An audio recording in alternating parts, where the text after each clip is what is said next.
to the number one podcast, where we give you an authentic look into the world's healthiest, wealthiest, and most inspirational minds. We talk about trending topics, bold ideas, and give you real-world examples that will inspire you to take massive action and become the number one version of yourself.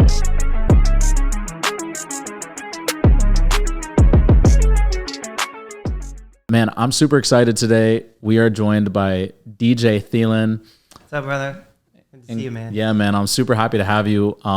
Dude, we were just chopping it up, and you were spitting so many bars at me that were just like so inspiring that I said, we have to have you on the podcast. There's no way we can't. I mean, I think it would be cool just to maybe go in a little bit of your backstory for the people who don't know you, because, I mean, you have a great past. You were a former professional baseball player, and you played for the Giants, right? Yeah, San Francisco Giants organization, Yeah, so you played for the Giants. I mean, you've got a hell of a backstory, bro. And, like, you've been crushing it. You've been on stages with Ed Milet, with Grant Cardone, with numerous other big names. Yeah. And somebody you should know, guys. He's somebody you should know. Absolutely. I'm going to pull your mic in just a little. Be liberal with the mic. You can hold it. You can do whatever. Yeah, bro. Yeah. But, dude, tell me a little bit about, like, how was it being in playing professional baseball? So basically, it was cool, man. So actually, to add something to this whole story about manifesting, right? Yeah. So when my mom died, kind of mix the timelines here. So my whole dream was I want to get to the big leagues, retire my mom, right? And so I'll come back to when I signed and when I was 19 and all of that. But life peeled a different path, which I'll get to. My mom ends up dying in 2010, and we didn't have a dad around, right? And so when that happened, we were going through her drawers, and I told my brother, I just want memorabilia, right? I don't want, like, we can have, like, family come over, take whatever they want. I just want anything that I gave her that was heartfelt. And she actually had a drawer that had stuff for me and my brother. So I'm going through it. Dude, I come across this piece of paper, and my whole, like, hair on I mean, they were like, dude, what happened? Like, they thought, like, I saw a ghost, right? They're like, dude, are you okay? Like, but I was reading this, and I just couldn't. It was so crazy. So she had this piece of paper that was like this big. I still have it, actually, at home, from the third grade Miss Harris class. And it said, what do you want to be when you grow up? And I wrote on the piece of paper, when I grew up, I play baseball. I'm in the minor leagues. I was like, 11 years old.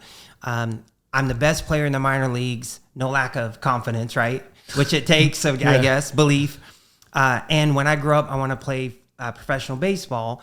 And I went on to say that I talked about the Pittsburgh Pirates. My favorite team is Cincinnati Reds, but my favorite players are Dave Parker and Willie Stargell, who play for the Pittsburgh Pirates. So what's so crazy about this is that I thought about this and wrote it one time in third grade, right? Fast forward many years later, and I got a chance I was a San Francisco Giants 6th pick in 1991, which we'll cover. And then, so I got to play professional baseball, and I've bought and sold thousands of properties out of Pittsburgh, Pennsylvania. So it didn't manifest exactly like I wrote it, but like close enough to go, whoa. That's awesome. Like, that was insane. But the funny thing was, is that I wrote that one time in the third grade and, like, put it in the drawer, right? That's insane. Yeah. So when you think about, like, the power of what we speak, the power of our words, and written word, right? That like, what if I had looked at that every single day? What if I had, would that have manifested exactly like I wrote it? I don't know if that would have had any difference. So that was pretty insane, on how that really got me thinking and really slowing down to consciously think of, man, I really got to get serious about, like, being careful of the words I speak, creating vision boards and doing these things. Cause if I wrote that one time when I was 11 and it manifested and I never looked at it again, what can I do if I write something and focus on it, right? So, but kind of rewinding, signed in 91, was 19 years old. And for any baseball people listening, my first year, so there's different levels in the minor leagues, like life, right? So there's like, when I signed, it was the first year they had what's called rookie ball. So rookie ball was designed for like teenagers, a lot of guys from the Dominican Republic, things like that were young coming over. Yeah. So if you were a teenager, you were supposed to go to rookie ball. And then they had short season single A. So you have rookie ball, short season single A, single A, high A, double A, triple A, big leagues. Okay. So my scout was like, dude, he was, junior college player of the year. He ain't going to rookie ball, right? He's going to Everett, which was like short season single A, playing with guys from Cal State, Fullerton, and right, the big schools. So here I am, 19 years old in the league. And there was me and 3 other teenagers in the league. A guy named Sean Estes that pitched in the big leagues for a decade, right? A guy named Mike Hampton who pitched in the big leagues for a decade. And then, oh God, what's his name? I'll think of it. He was rookie of the year. Todd Hollinsworth. He was a rookie of the year for the Dodgers in the mid-90s. Wow. Played for a decade. Right? I was the only one that didn't. What happened to me was I was climbing the ladder, going through a lot of ups and downs, which, I'll relate to here. But as I was just catching, really, I was super talented. Right? I was one of our top prospects, but I didn't have this. I didn't have I didn't understand what they meant when they said, hey, don't let the highs be too high and your lows be too low. I'm like, how do you do like stay fuck? in the middle. Like I'm like, well, cool, but like how do you do that, right? Yeah. It was like they spit stuff at you and just leave you hanging. And I'm like, okay, I'm 20, like if I struck out, man, I'm busting something. I'm breaking a bat, throwing a helmet. Yeah. So I didn't understand that. And then as I started maturing right before life peeled a different path, and that's when I started really catching traction and understanding, and so I became more consistent. I wouldn't hit 5 home runs in 3 days and then strike out 20 times in a week, right? Yeah. So it became more consistent, and as I was just getting traction there, to get to the major leagues. Met a gal after a game. We got together, hooked up, had sex. She gets pregnant. I'm like, are you freaking kidding me, right? Like just like what in the heck? And so talk about God having different plans. So she and the crazy part is I've never really shared this with anyone which I didn't know.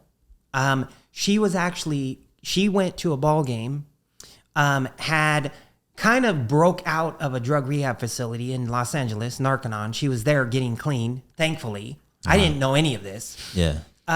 She comes to see me. We get together, right? She gets pregnant. And so one wonderful person now, fixed her life, which is great. And so, but that was like a big turning point. So not having a dad, I always said, man, when I have a kid one day, I'm going to be there, And so here comes a kid. So he was born, had some minor breathing issues. He was born April 1st, 96, Devin. Last day of spring training, I flew home, and he was already born, and held him, and I'm like, he was kind of, the cord had been around his neck really tight, so he's having some trouble breathing. And I'm like, man, I'm not leaving this kid, right? Yeah. So that was it, man. And, held him and laid down with him. And I'm like, I'm going to take this year and figure out life, and I can go back. Yeah. And I never went back. And that was it. And so, and that was really tough. But look, it's funny, man. I'll be 52, and I was telling you, right, in a month, actually, August 5th. Yeah. But it's like when you're going through stuff, so many times in life, when we're young, we think we can only see what we're going through, Like, man, I'm going through this. Why me? Why am I doing this? And I can tell you, man, if people are going through that, listening to this, just have faith, be patient, because I guarantee you, you'll look back and go, oh my God, that's why I went through that. Yeah, absolutely. Right? Like everything that happened. I had abuse when I was young. I was sexually abused. I grew up very poor, had no dad, and everything, hated school, right? Yeah. Everything that I went through was like, okay, I didn't have a dad so that I could be the dad I didn't have. Right? I didn't know that at the time. I was just pissed off and like angry at my dad. Yeah. And so, but it reveals itself down the road. Yeah. And so a lot of times when people are going through things, and not having money, right? What did that do for me? I was very creative. We go to the arcade, and everyone that knows me, like, I've shown them friends and things. I learned how to play video games with pennies at 10 years old, by flicking the penny into the coin return up and hitting the same thing. I learned how to play with straws. I could go to like the Donkey Kong Pac-Man games and learn where to put a straw.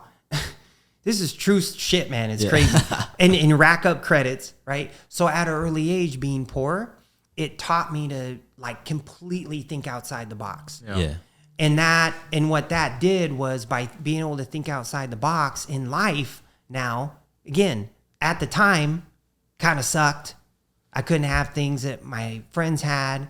You know, I wanted a pair of Jordans for my 8th grade graduation. My mom couldn't afford them.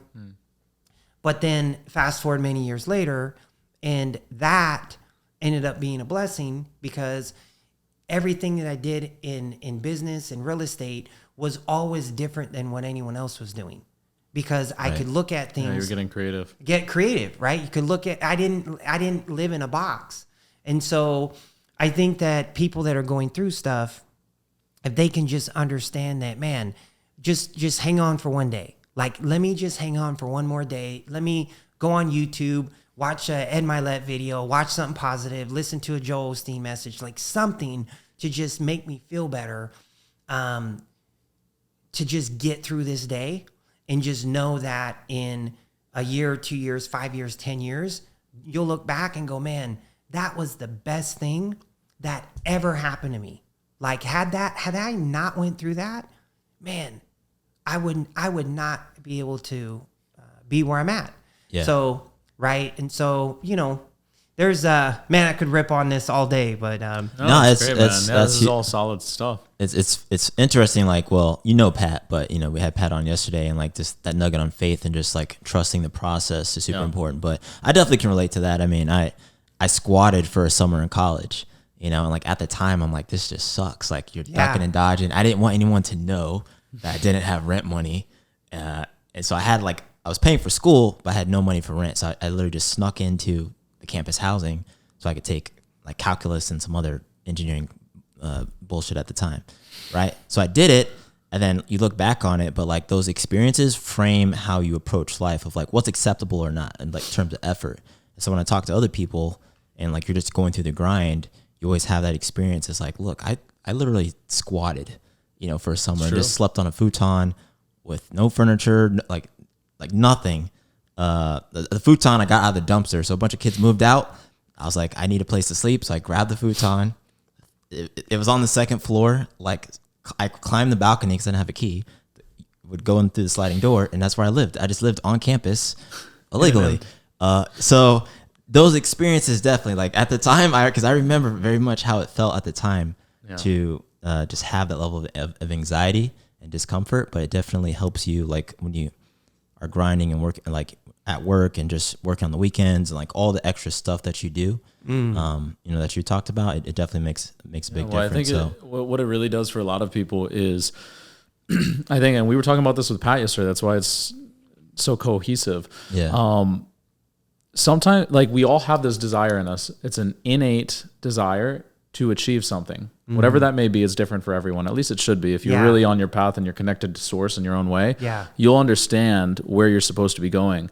If you are not going in that direction, life has a way of course correcting you, and it's not a very comfortable feeling. Yeah. So for you, it could have been, you know, doing what you're just squatting. I had a lot of course correction. I've had a lot of course correction because and it's so crazy because my mom used to tell me, she was like, it's not, look, life's hard and you're never going to walk out without trauma. But she said, if you stay connected to God and you really know where you're going, she's like, he makes it pretty easy because he tells you where to go. Yeah. And then she was like, but your problem is you're always going in the opposite direction and you're like not listening to that voice. Yeah. And that's true. And so, I mean, I've been homeless. I slept on Melitza's couch for 3 months while I was getting my shit together while my business was failing, and then ended up sleeping in a storage unit. And that's the reason why I'm such a grinder today. Because before that, I was the lowest producer in every company I ever worked at. Sales related, I was the bottom barrel. I was like the guy fucking off all the time.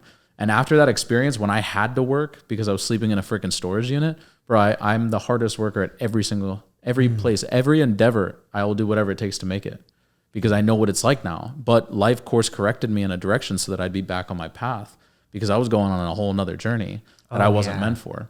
And so I do agree with that statement that it's so important for whoever is listening that if you are in a position of discomfort, like, this is your time. Like, you need to just understand that this is meant for you. This is, embrace the discomfort, embrace where you are right now, and be like, look at it with a different perspective, instead of like you opened the conversation with, which was, why is this happening to me? Because that's a victim mentality, right? Yep. You shifted your frame of mind to, this is happening for me. And unfortunately, you typically can't connect those dots until you get through it. And then you can look back and be like, holy shit, look at how my life changed because of this, this incident, this moment, this relationship. And the biggest, probably the biggest shift that happened for me, which this is a nugget. This will help a lot of people, is when we're young, right? And it's cool to have like great, cool cars and things like that. But when we're young, we fall down. What's the first thing that our mom or dad or caregiver does? Here's a sucker. Here's this. Hey, let me get you something, right? So we're wired from an early age that external stuff dictates how we feel. But in all reality, and so we grow up chasing women, cars, houses, which is fine, right? I'm not saying like, but never really going, and then it's cool for a quick second, and then I want another car, I want another girl, I want another house. And you wonder why, shit, man, like, I got to keep like getting more. You try going, like, I want better cars, I want a better house, and you're not really fulfilled. And the reason that is because you'll never be fulfilled, because what I've come to know is that we're wired from early age that what happens to us dictates how we feel.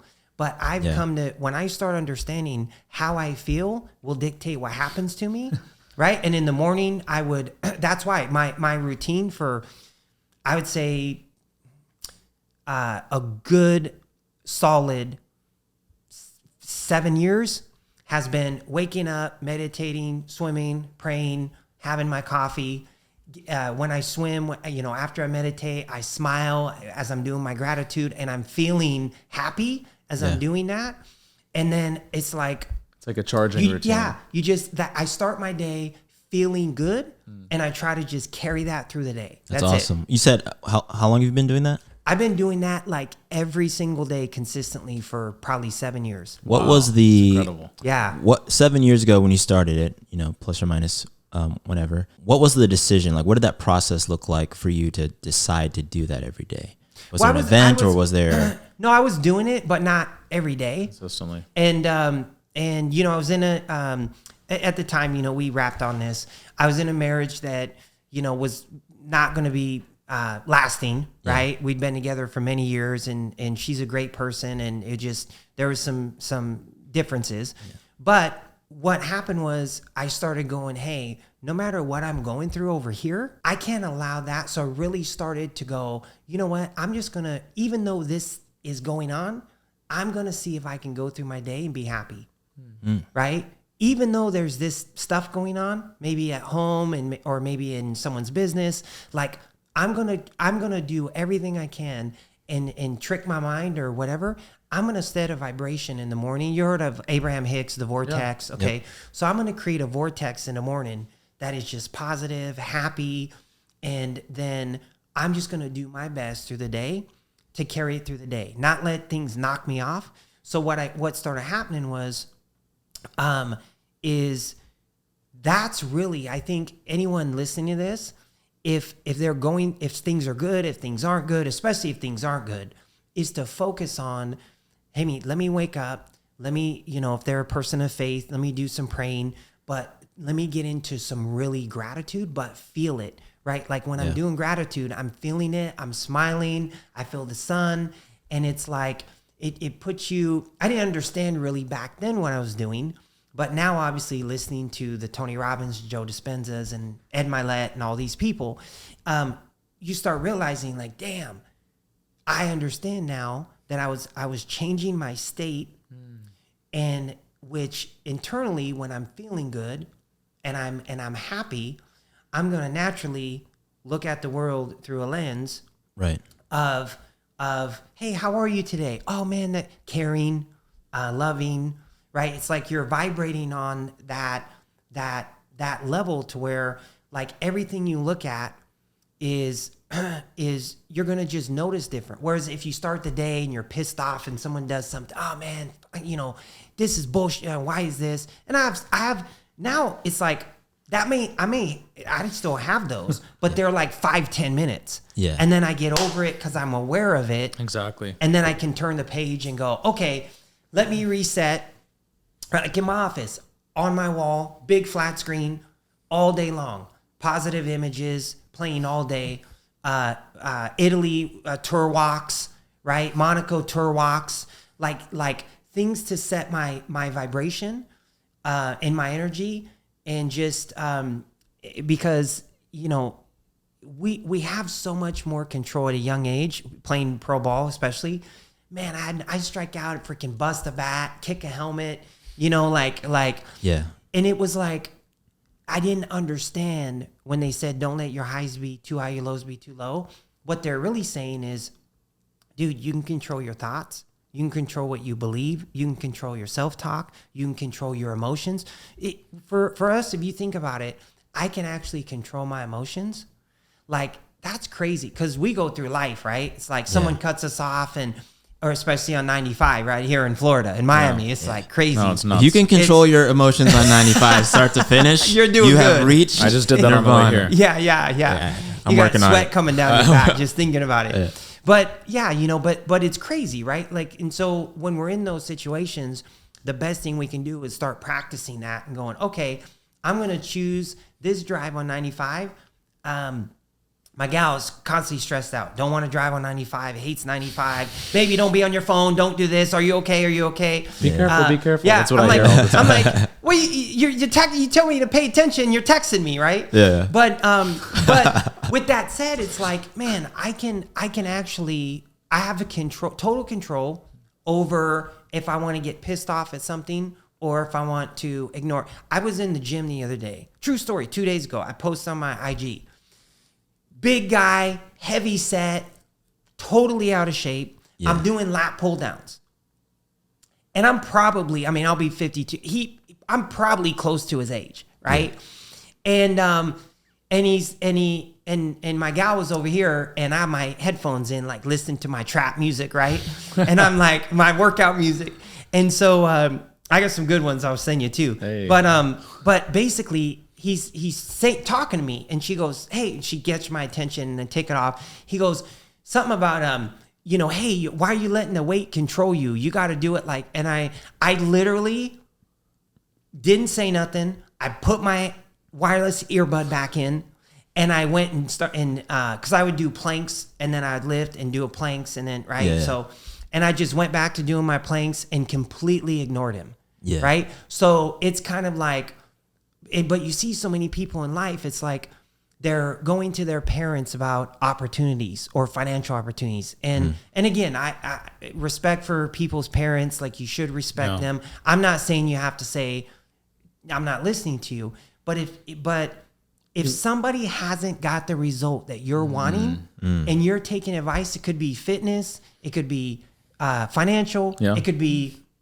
getting a mortgage, buying a house, but people all the time, they take advice from people. And the reason that they do this bullshit is they want to justify in their head taking the easy route, right? Oh, yeah. It's like, well, they listen to stuff. It's almost like if someone presents someone with opportunity to buy an investment home like we do, and they were to take that, and it's a smoking deal, they can make a bunch of money. They take that to a friend. Oh yeah, I wouldn't do that. I Risky. know some person that did that.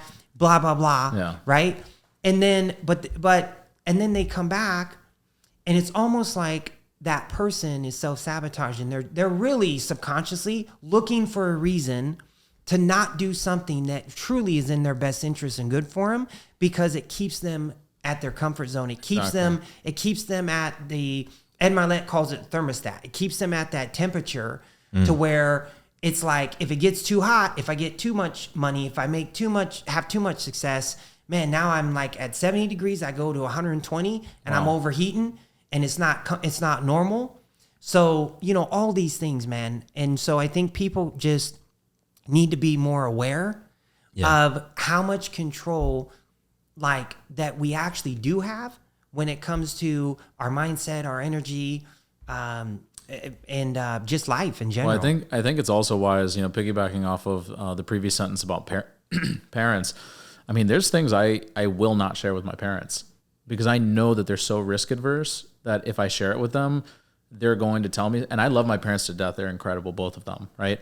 And they want what's best for me. Because they want what's best for me, they're going to try to protect me. And the way that they do that is to, unfortunately, instill their doubt or fear into my progress. Yeah. And I don't want that. Yeah. Because I want something different. And like I said, I love them to death. Like, there are things that I absolutely it would share. hurt your relationship if you did. So, like, for instance, I just rented this whole new studio. It's 4,000 square feet. I didn't tell my parents until after I signed the lease, because I'm like, there's no freaking way I'm telling my parents this. They're going to tell me, are you an idiot? Why would you do this? This is retarded. Yeah. And they just don't get it, So I did it. I took the action. I made it happen. And I only consulted 2 people. I gave myself 24 hours. I said, I'm going to consult with 2 people only. And they're people that I trust, that I know have been through this space. And then within the 24 hours at the end of this time clock, I'm going to either sign or I'm not going to sign. So I gave myself a deadline too. And I asked those 2 people. They both said, this is a fucking great idea. Actually, the second one was like, this is a terrible idea. But then she was like, there's a backup. If this shit fails, you could rent this on Airbnb and the numbers are insane. And she's like, that's the business I know. So I love the backup plan. And so I was like, all right, I got a hell yes. And then I got a backup plan from someone. Those are both positives. I signed in less than 24 hours. Yeah. And I think that there's something to be said about taking progressive action, giving yourself a time limit, not sharing with people that you think may instill fear or doubt, but then also being accepting of getting out of your comfort zone and raising that thermometer, like you said. Because if you're always going to stay at 80 degrees, you're running at 80%. When you hit the nail on the head. Something you didn't say, but you said is I love it. I've spoke with him, and he's a I consider him a friend. He and I've seen this thermostat speech, right? But the way to raise your thermostat is I got to get around people. If I'm a 100-degreeer, it's not money, it's energy, right? Yeah. It's the energy that people bring. And I think that, hey, if I'm a 100-degreeer, I got to get around the 500-degreers. And then that 500-degree person is gonna pull me up to maybe 250 or 300, right? Maybe not to the 500, and so that whole, I tell my son, if you're the most successful, he owns the sneaker store, right? Hey man, if you're the most successful person that you're hanging around, I want to say you're in trouble, but you're not going to grow. It's harder. It's just harder, like you're driving blind, right? Because there's people who've done, this is how I think about it, right? There are people who have probably done what you're doing. You may not know them, but they're out there. Most people want to help people. They want to be around people. So like, I've always sought mentorship because I know, like, I mentor people who are, behind me, and it's like, those people want to help. I think so many people are afraid to find a mentor because, like, what can I offer them? It's like, guys, people, like, if you've spent a lot of time working on something, and I'm sure you mentioned mentorship earlier, like, you spend your entire life working on something, like, you want to share it. Like, obviously there's coaching programs and there's transactions involved, but there's a point, I'm sure, where I just want to help more people do what I did, or not, tripping on as many hurdles as I did. So shortening that path is so important. And I think the easiest example for most people to get is going to be like, think of people in rehab, right? A lot of people relapse. You go through rehab, you stop doing drugs, you stop drinking alcohol, whatever it is. If you go and hang out with the same people as before who are doing drugs, drinking alcohol, that's where you relapse. But if you change environments, you know, if you surround with people who are just doing anything else, there's no triggers, right? There's no mental triggers. And a lot of it is just those triggers and like going through that routine that can either set you back or set you forward. And so I think finding that routine, finding those people who can give you that routine and like put you on the path is critical. It's not impossible. If you are the only person doing it, you might be doing it solo for a while, but like the sooner, at least that I found, that you find somebody who can guide you. Like when I bought a sixplex when I was 25, and like I had a 30-minute phone conversation with a guy who had $30 million worth of real estate. 30 minutes. And he was like, Forrest, just fucking buy it. Just buy it, dude. He's like, we could talk all day and it's not going to matter. He's like, just go buy your first property and you'll figure it out. Everything will be fine. Right. And that's all it took, was somebody giving me permission to believe in myself. Yeah. Right. And that was it. I mean, you learn by doing, you know, so we, let's say I'll say control. Right. So it's like control everything, own nothing. Yeah. But, we control, 314 doors, have a small stake in a bunch more. But at the end of the day, it's like, you know, everyone is on their own journey. But another thing I've learned in life is that you're never going to see the whole staircase, nor should you try to jump the whole freaking staircase, right? That's when you break your neck. So like, it's like, hey, like you did, let me take this step. Cause only when you take a step, do you understand, can the next step unveil itself? Yeah. Right. And it's going to unveil in one of two ways. Shit, that was a dumb move. Well, now you can pivot and you can at least you're going forward. Right. Yeah. And at least you learn a way that something doesn't work, which is a great life lesson, or like it's a lesson or a blessing, right? So I learned something from it, or maybe it did. Oh my God, look at how great this worked out. Like when maybe you took the decision of getting the mortgage business, right? It was like, man, I'm doing this over here. I don't know but man, I don't know if I want to leave it, but I got to take a leap, and maybe it works, maybe it doesn't. But I think it's crazy. I've been coaching people for many years. I've seen like in the common thread is fear. Yep. It's just like, it's like, I have a guy that texted me the other day on my holiday text close to 800 people. Now I got to add you guys to it on holiday. I've been doing it for 12, 13 years. Every holiday. Hey, it's DJ, just want to wish you. I've got a guy, no joke. It's been 14 years. I'm not exaggerating. In every holiday text, almost every holiday text, he texts me back. I won't say his name, but he texts me back. Hey man, how much? Hey man, let's talk. Hey, I want to get into real estate. Hey, are you still in real estate? Hey, how long would it take me to get to 10 grand a month? Right? Yeah. And I'm kind still, and I respond and all of that. But it's like, here's someone that is just completely in their own way, and just like, I remember talking to him for 3 hours 14 years ago. I remember where I was. It was at an expo center for my ex-daughter-in-law at a cheer event. Like, I remember this convo. And it was like, dude, you just have to freaking jump. Like, you got to stop being scared. Because if you go into a deal scared, okay, here's what's going to happen. You're fearing it's not going to work out. And then let's say that you do it. And then you're going to be like, oh my God. And now you're like looking for everything that can go wrong so it can justify your mind. Because another thing in life is our mind, the computer, wants to be right. It will be right. So if we believe something, everything that happens, if we believe that we go into a deal, it's not going to work out, or like, man, I don't know. Right?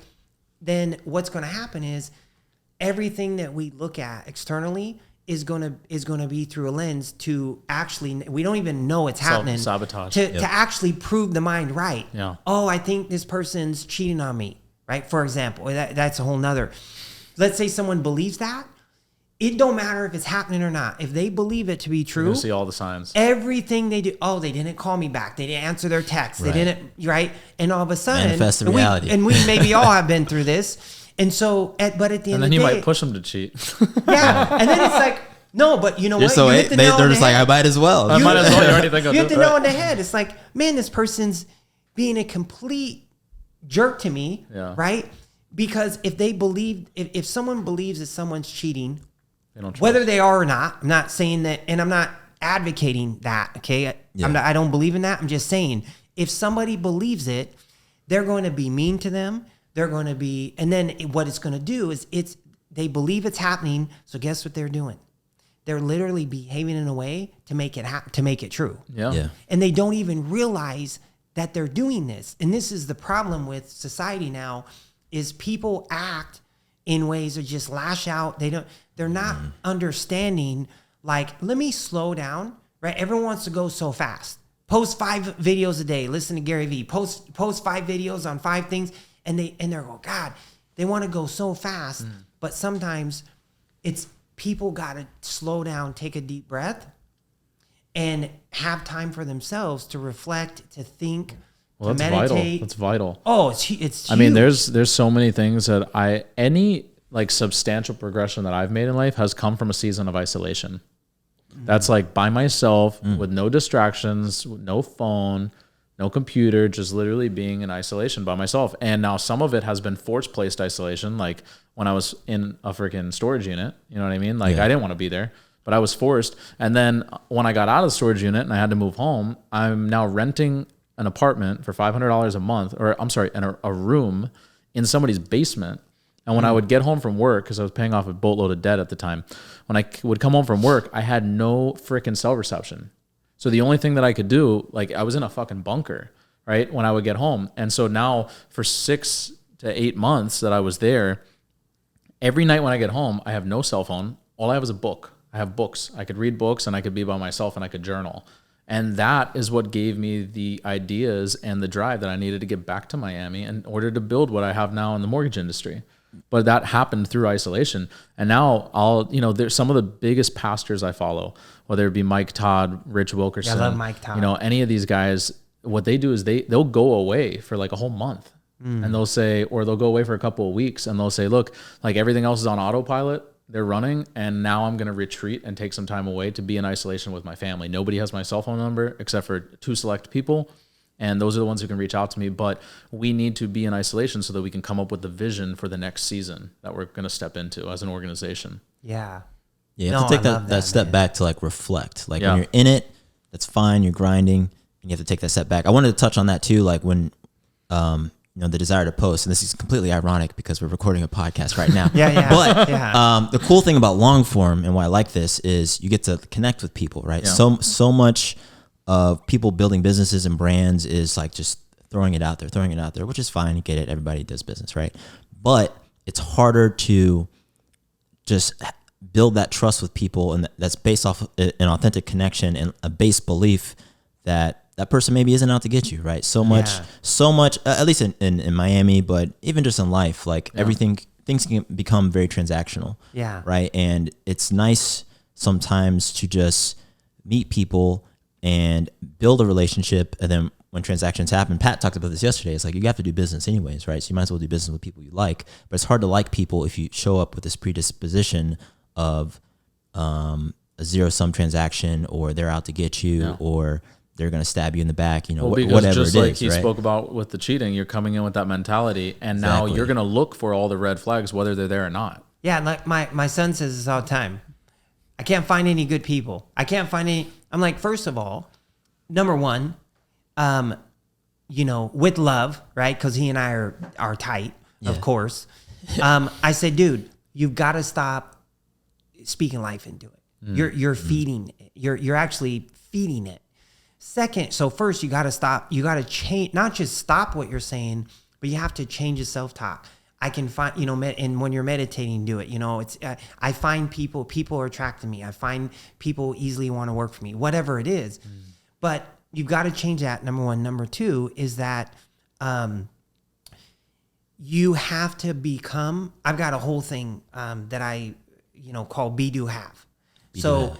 everyone wants to have something before they've done the work. Absolutely. But they think, well, I did the work. Why don't I have it? Well, because you skipped the first step, which is the foundation. You've got to be, not that you can't do stuff and get stuff, but while you're doing it simultaneously, I'm not saying like do this only first and then go to this. You can do them all at once, but you've got to be the person you want to be. You need to become. Do the things you got to do, and then you'll have it. So, like I was telling him, I said, and I've learned this in my own life with businesses and all of that. Is like there was a time when I was a shitty leader, and I wondered why. I had people that I'd pour into, and they would leave my company, stab me in the back, say horrible things that were not true, like turn people against me. And I'm like, how did that happen? Well, I was just a shitty leader, right? And so I had to take accountability and go, okay, well, first of all, like you cannot like somebody, right? People think, oh, I'm just gonna, like, I pray for them, but at the end of the day, it's like, okay, they're going to do their thing, and I need to learn from that and say, man, what did I maybe do? And this is hard. This is one of the hardest things. What did I maybe do to cause that person to try to want to hurt me or turn against me? It takes a lot of accountability. Man. Yeah. Like what did I do?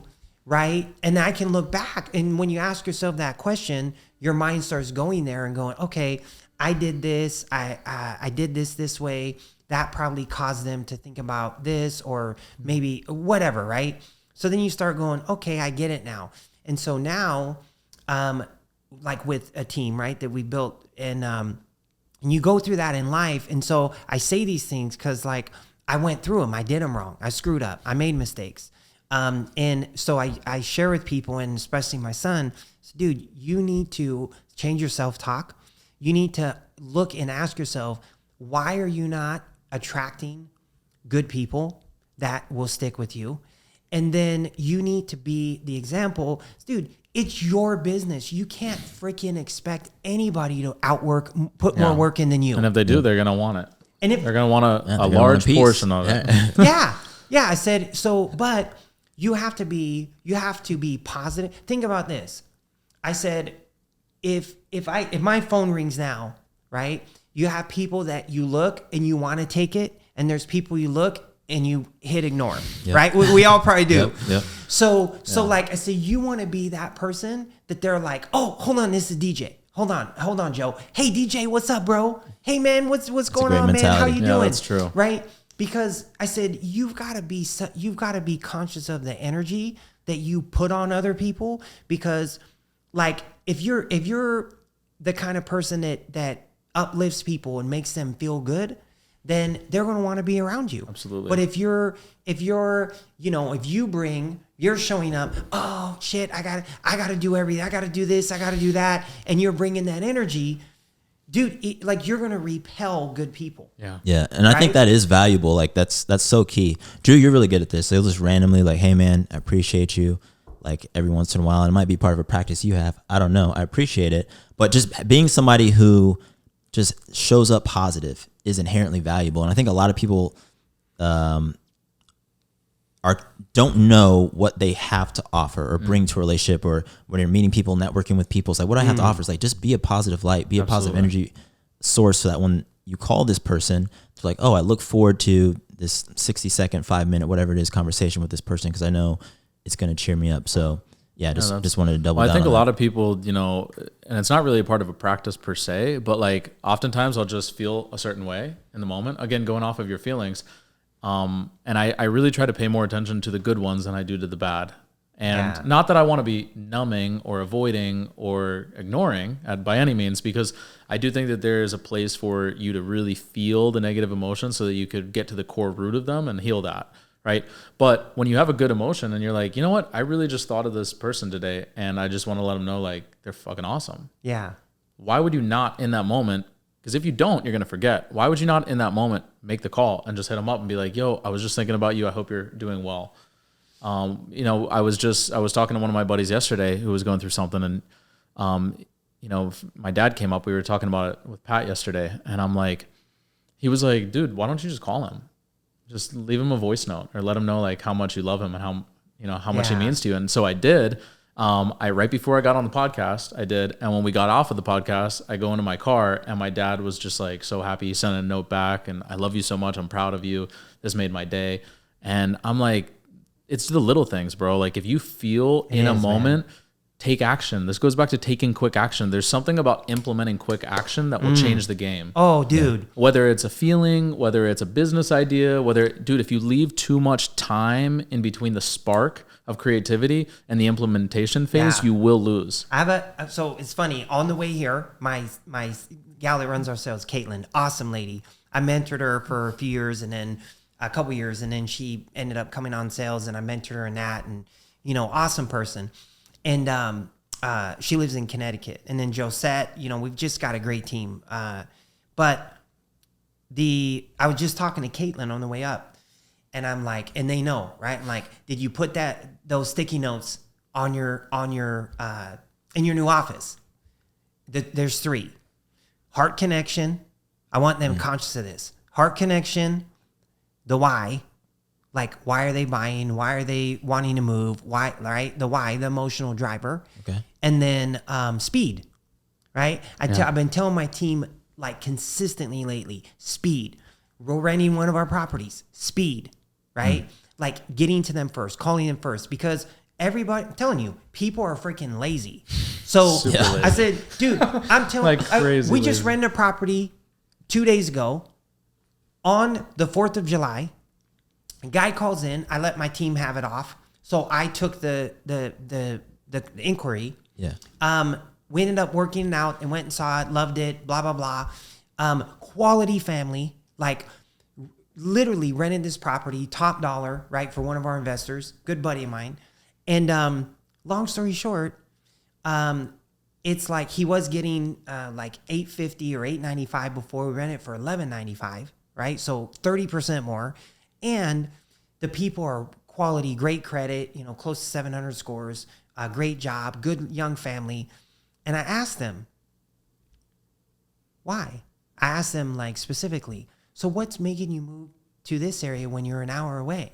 Yeah. He said, DJ, he said, you guys were the fastest to get back to us. He said, we've been inquiring on properties to rent that we liked, right? Like that we would see and like for 5 months. He just told me this. For 5 months. He goes, out of 5 months of all the inquiries, 3 people got back to us.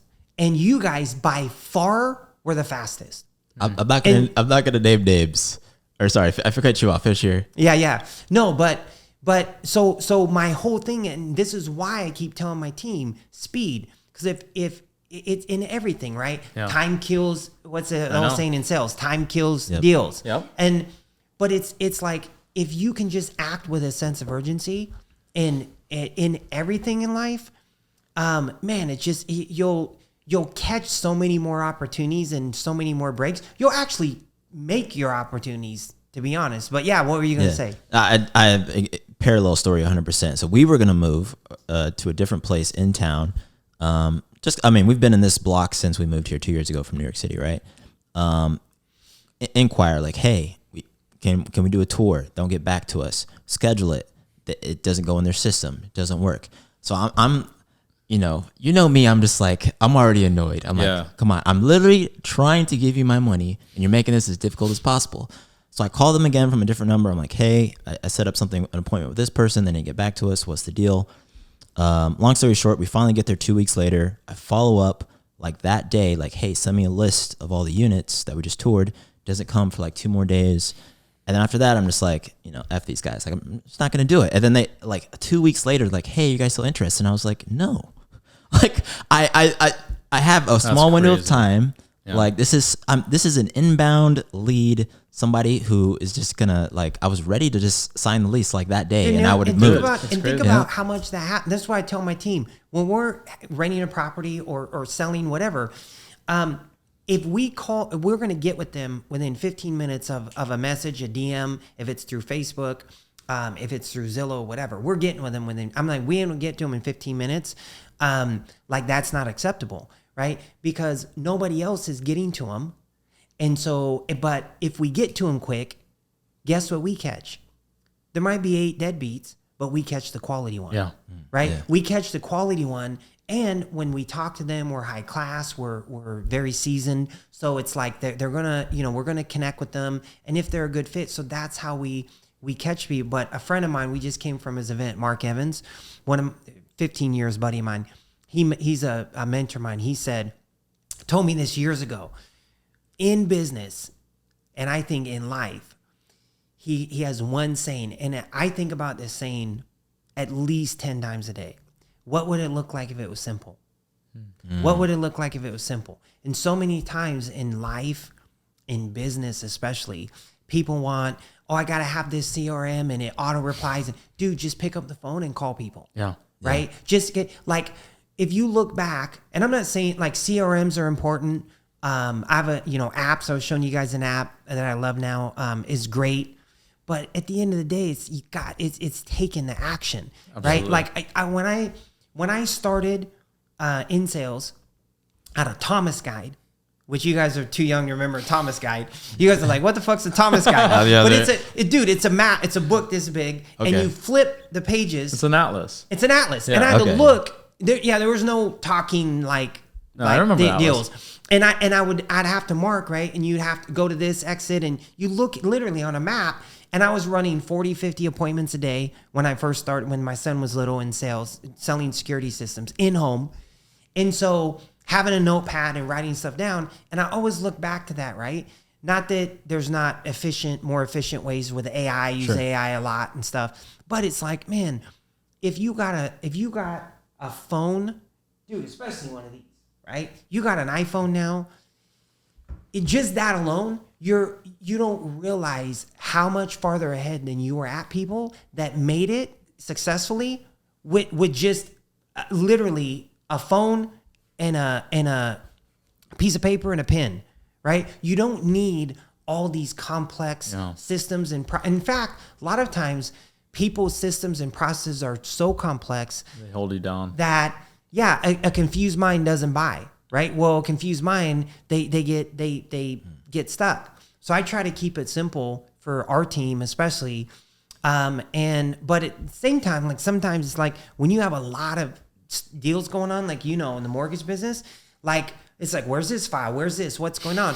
But that's just part of it. Like, hey, it's just communication, right? Keeping people updated, just being organized. Being a little bit organized. It's never gonna be perfect. I'm on this guy once a week. Like you do a great part of what he said though, which is just calling people, right? So that 10x is that terrible shortcoming of never being organized. I'm the most. I need to start changing my language, but to date, I have been the most disorganized person you will ever meet. Yeah, calendar's fucked up. Like nothing's in order. I double book calls, triple book calls. I'm late. You know what I'm saying? It was just crazy. And but I make up for it with massive action. Exactly. At all times. And you're still having success. Yeah. Even though that should give everyone listening to this hope that I'm the same way. I don't even have a CRM. And I close over $1.1 billion in mortgages with no CRM. Because you have a team too. So I have an incredible team. Yeah. So, the thing is, I think you can be simple and you can get shit done. The problem is what most people do, and I used to do this. I used to be so guilty of this when I told you back in the day I was the bottom producer. Everything was an excuse as to why I wasn't winning. Oh, I'm not winning because I don't have a CRM. Now we get a CRM. What's the excuse now? Right? Oh, I'm not winning because I need someone to enter the shit into the CRM. Well, why don't you fucking do it yourself? Right? Yeah. And it's like, I used to always make excuses. And I don't do that anymore. And in fact, I embrace my shortcomings like I have with the disorganization piece. Yeah. But then what does that do for me? Like my biggest shortfall used to be I'm terrible at calculating income, going through tax returns, bank statements, and putting income together. I was like, I just can't do it. I could pull deals in all day, but like I just have this mental block that I don't want to do this and I'm not good at it. So rather than making an excuse of it, you find someone to do it. found somebody to do it and I broke them off a wage, a part of my commission, and now I can do 10 times more deals. Yeah. It's not, stop making excuses for your shortfalls, embrace them, delegate them, and take massive action. Yeah. Oh, dude, 100%. Yeah, I love that nugget. I'm gonna have to go through and re-listen to this and just write down all the one-liners you had here. But a confused mind doesn't buy. I love that. I'm an enterprise sales, so I sell software, right? It's like Fortune 100s, and I talk to like a lot of the big banks out here and stuff like that. And you're exactly right. You know, there's like 50 stakeholders with all these deals, and it just takes one person who just is going like this, like, I don't get it. Yeah. Which will kill the whole 6 months of momentum for millions of dollar deal. And now you're spending hours and hours on calls. Because they're instilling doubt in everybody else, right? And not even convincing, just unconfusing. When like I was at, when I was at this mastermind, you know, I told you Nick was there, right? And we talked about Sonastasia, or however, I can't even pronounce his last name, but great guy. I love Nick. Yeah, he's awesome. Yeah. Sean Whalen, who's one of Mark's best friends. It was Mark's event, Mark Evans. A lot of 7-8 figure, multiple businesses. And the common thread, right, I picked up from Sean and Mark talking. They all had one common thread. Tim Bratz, who's a good buddy of mine, I love Tim, owns like 4,000 units, said, dude, if you can't explain it to me on a whiteboard, I ain't interested. So like if you're calling me to lend private money, and it's like, I've got this deal and basically let me go over the details, right? And you try to break all, no, dude, how much do you need? What's my return? When do I get my money back? Yeah. Exactly. Like just, and so when you start understanding people that play it at a higher level, we overcomplicate things because we think that it's going to help. Hey, I need a business plan or whatever. This guy was there, had a cigar shop. It's been, I think it was like, I don't know, maybe it was 4 years, 2 years. Mark goes, bro, you've been sending me cigars, Bradley cigars, all of us cigars for years. Great cigars. I told you when we talked 6 months ago what to do. Did you do it? No. Why? Like why? Right? And I have all the costs and I know how much direct TV, swear to God, he said this. I know how much the rent is and the direct TV even and all the way down to this. Mark's, dude, I don't give a fuck about a direct TV bill. How much do I need to invest? What am I going to get out of it? And I'll make the decision. Yeah. Right. And so, and so that's good for anyone listening that is trying to sell. We could talk about sales all day. Yeah, there's a lot. But from everything is sales, right? Yeah. Likability, heart connection. And I just feel like, it's so easy, to be honest with you guys. I believe, and I tell my team this all the time, and maybe this is a good belief that I have because I really believe it. I believe it's easier to win now in anything than ever. I believe that it's easier to build relationships than ever. I believe that it's easier to sell people than ever. But it all starts with what we believe, right? Yeah. So if you believe things are a certain way, then again, right? That's how they're going to be for you. Yeah. A lot of people don't want to look in the mirror and they don't want to admit. They would rather act like they're successful instead of do the things that they need to make them successful. And especially now, right, on IG, like, dude, you don't know who's really winning. Nothing's and real. And anyone can show you anything. Yeah, it's wild. And I know some people that, aren't really, but they look like they are, right? And it's like, what the heck, man? And it's so funny when you see the opposite, where you see the people like that really, really have money. They've got 500 followers. They follow 2,000. Or they're not even on it. Or they're not even on it. Yeah. They drive a freaking, Kia Forte or a Lexus, hybrid. And you look at them and I'm like, dude, I've seen some of my clients. I kid you not. I think my most wealthy client, we've done collectively about 23 properties together. I did the mortgages for all of them. The guy's raking in a fortune on Airbnb. And dude, this guy drives around in a freaking was it the Soul? Do you remember the old commercial with the Soul, little square? Yeah, it was like the little square thing. Yeah. This guy drives like an old ass Kia. And I'm like, you could have upgraded the. And he was just as a car guy, a car's a car. He's and like, you were talking about this but earlier, he told me, he was like, for what? He was like, I roll up. He was like, on my long terms, like, I don't want to roll up in a Lambo or something to my places in the hood to go collect rent from my tenants. Yeah. He's like, I pull up in my Kia. And he was like, I could buy a nice car, but I don't really want one. I don't need one. Look at Thatch, right? Who's a really good buddy of mine. Shout out to Thatch on this.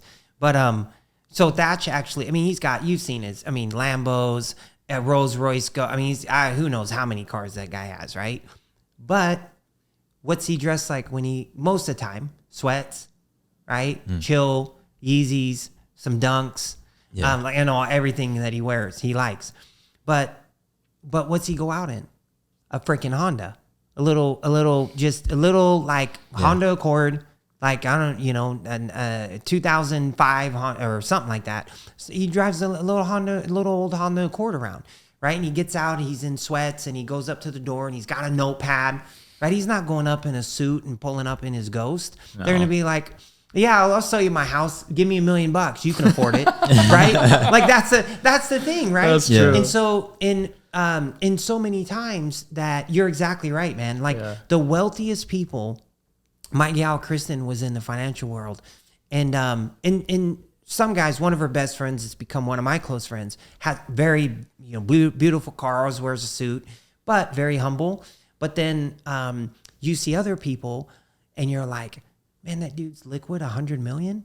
Holy, I would never, like this other guy, right? It's like, holy shit, are you kidding me? Like, I would have never thought, right? Yeah. And like you said, right? So, but I think there's pluses and minuses to both. Yeah. And I think that people have to decide, like, what works for me. You can't try to not do it for other people. Do it for other people. It's the be versus the have, right? Because you can borrow a bunch of money, get a massive loan, and you could buy a Lambo, right? If you're barely cracking 6 figures, somebody will sell you a Lamborghini, right? And you can have it, right? But I think what's so different is when you see people who actually are the people who can, you know, to them buying a Lamborghini is like buying a pack of Oreos. And then you don't want it. Yeah. Like that's a funny thing. Yeah. I had so many cars over here. I had red Ferrari. I had 5 cars in LA. And because I felt like this is like, I don't know, maybe 6 years ago. And I had a Aston Martin convertible, baby blue. Nice. I had a S500. I had an SL 550, and a Maserati. And here I go, and I'm like, I want a red Ferrari because Albert Preciado had, like, everyone had one, right? I'm like, I want one. And so, like, you get caught up in that, and then, but then, when you're at a level, a lot of times where you can actually afford anything even more than you had, you don't even want it. Yeah. Like now I'm just like, oh yeah, man, I saw this Maybach, man, that'd be you know, but that's actually my next car is I want one, but it's duality. Yeah, I'm a car guy, so I'm gonna have a Well, I think the thing is also, like, people need to really focus on prioritization, because I kid you not, bro, the amount of money that him and I spend each on producing the podcast, our own individual pages, running the Instagram account, the TikTok, the YouTube. I promise you, and I know for certain, him and I could both be riding around in brand new Lamborghini Urus. Each. We could each have one. Yeah. But we prioritize putting that money into the content because it's something that we love. Yeah. And why would I go and stunt in a Lambo that I really don't give a shit about? I mean, there's certain cars that I would love to have, but we're reprioritizing the money right now into the direction that we feel our spirit is calling us to. It's a trade-off, right? Yeah. We could have the Urus, or we can have these conversations, right? This platform allows us to, like, meet and connect, which is just 10x, like, everything. Like, having this is the influx of conversations that we have is awesome. And that's really what matters at the end of the day. Like, you're going to remember, dude, there were things on this podcast that you said that made me feel like, wow, I'm so grateful to be here in this room. Yeah. When I was with Pat yesterday, I felt the same thing. And every time we have a conversation with somebody, I sit here and I'm like, I don't care if there's 5 people listening to this or there's 5 million people listening to this. I'm here, I'm listening to this, I'm experiencing this, and I am so grateful to be here in the room. And the feeling that this gives me outweighs any day whipping in the Urus. Yeah. Down Biscayne. And like you said it too, you know, the impact that over the course of the LTV, right? What's the lifetime value of this? Maybe someone, you know, like, that's what people don't think of either. Yeah. It's like, but you're pouring into this. I mean, look at, you know Ryan Pineda. So look at where Pineda started, right? I love Ryan. But look at where he started, right? It was only like 4 years ago, 5. It wasn't that long ago. And now it's like he just produce content, valuable stuff for other people. And Ryan Stewman told me one time, he said, dude, look at any content you make as when I die someday, I'm leaving a library for my kids, for my kids' kids, for like, they'll be able to watch, right, this stuff and be like, oh my God, that's my that's my Uncle Drew, right? Like the Hooper. I didn't even think of that. That's huge. Yeah, that's huge. I got to stop cursing so much. Yeah, that's it. Yeah. Curse more. Be authentic. But, it's authentic, man. But that's like, and when he said that, I was like, wow, man, that's some enlightened stuff right there. Because, that's huge. Yeah, like who knows, like my son's son will be able to watch this, right? When I'm dead and gone, and they'll be like, "Oh man, that was a guy I didn't have a real sense for who you are." Man, I would have loved to meet DJ, and so yeah, man. I mean, the impact that something like this can have on people outside of, not that you can't have both. I think there's I think you can. I mean, you can, but it's kind of like if you're in a position to do so, for sure. But if you're not, you got to make a choice, right? Yeah. And I really do believe, going back to this, that you have to be comfortable stepping out of your comfort zone. Yeah. Because that's where the most growth happens in every endeavor, in every philosophy, in whatever direction that you want to go in life. It's so cool because I can trace back to like the decisions that I've made that have really progressed my life. And it was always the more uncomfortable one. And like I said, whether it was self-directed or life-directed, because some shit just put me in that direction, the comfort zone will always keep you in a place that will never satisfy you. Mm-hmm. It'll keep you very stagnant. Yeah, you're gonna feel a friction in your soul. It's like we were talking about yesterday, like 1 a.m. at night. What's that thing you're thinking about that you want to do, right? That won't go away until you pursue it. We're at 1 hour and 8 minutes. So if we're going to talk for another hour, we should do another pod. But DJ, I'll share one more thing. You have the last word, last thought. Yeah, so let's do it, bro. This is something too that I've learned recently is, our perception. We've been touching on it, right? Yeah. But our perception is everything. So the lens that we see the world through, relationships, friendships, right? The lens we see it through is going to dictate everything in our life. And one thing I want people to hear is that, when a relationship doesn't work out, we were talking about some stuff earlier. Yeah. When a relationship doesn't work out, when, a partnership does't work out, if someone's in a relationship now and that person leaves you, right? Because they say you're a loser, or you're not a provider, or whatever, right? Anyone that's listening, that's going through something, it's all how you look at it. And I want to encourage everyone to look at it this way: is if anyone leaves you, or a relationship breaks, right, or a partnership doesn't work out, and someone abandons you, especially people have abandonment issues like I did from my dad, is you've got to change the way you look at it. And I encourage you to look at it the way that I learned to look at it, which is, you know what? God allowed them to not see my true value because that relationship wasn't my destiny. That relationship God did not allow them to actually see me, all the good that I had, or appreciate all the good that I brought to a partnership, relationship, whatever, because he didn't want that relationship to last. He didn't want me in that relationship long term. That wasn't part of my destiny. Yeah. Right. And so looking at it that way, right, is, again, it's perception.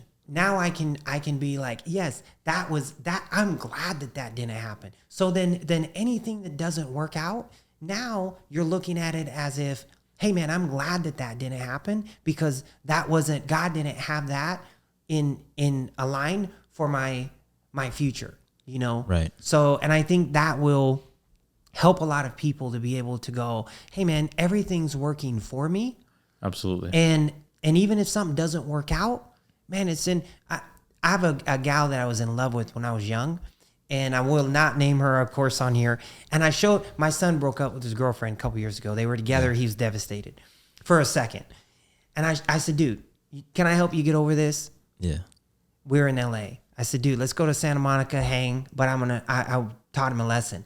I said, listen, let me show you this gal. I was devastated when she dumped me, right? And I show him a picture. He was like, oh, shit, right?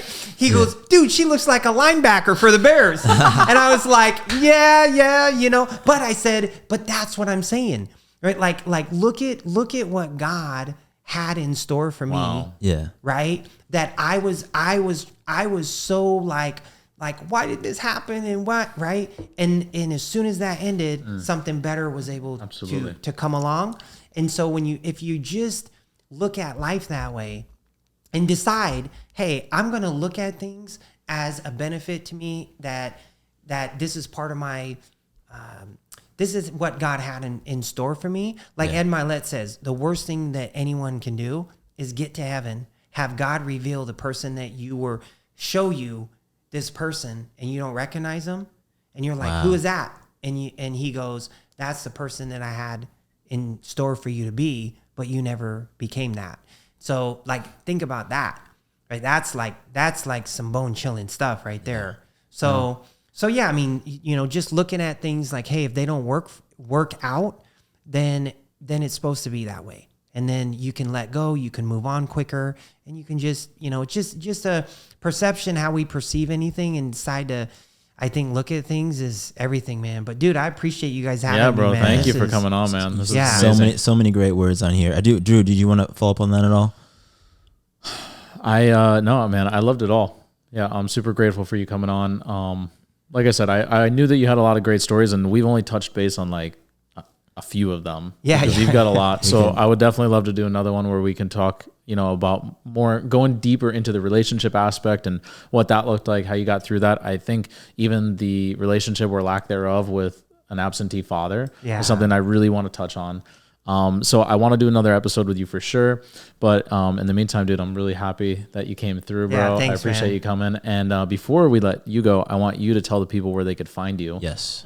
For those of you watching on YouTube, we appreciate you. Thank you so much. Those of you listening on SoundCloud, Apple Podcasts, Spotify, we really appreciate you. And I'd love to connect all of our audience with you. Yeah. Just go to, the easiest thing, Here, you guys. Yeah, the easiest thing is probably my IG. I mean, I'm on all the platforms, IG, LinkedIn, Facebook, but the easiest way to connect with me is go to my IG, D.J. my last name, Thielen, Thielen.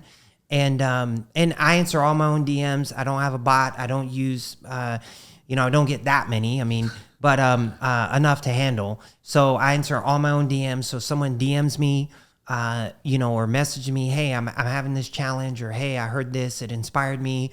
I'm more than happy to connect with you, but that's the easiest place to find me. That's awesome, man. Awesome. Yeah. Cool, bro. Well, thank you, everyone. We would love everyone here to just join our community long term. Reach out to DJ, reach out to us. We appreciate the time you took listening today. But until the next one, see ya. Deuces. Cool.